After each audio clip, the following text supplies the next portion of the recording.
These fresh linen scented sachets by MYARO are already a huge hit in our home.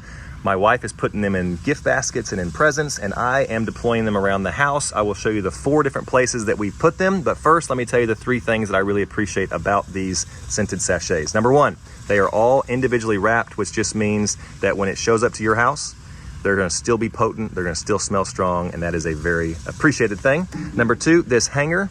This is good for hanging it from your closet or from your rearview mirror, wherever you want to hang it. Or if you don't need it, you can pull that off or just tuck it behind and slide it in where you want it. I appreciate that versatility. And then lastly, I would just say these are a little smaller in size, maybe a 3/4 inch or an inch less here and about a 1/2 inch less here. But I don't feel like they've shortchanged this. It's really thick. So I appreciate the smaller footprint, easier to slide them in places.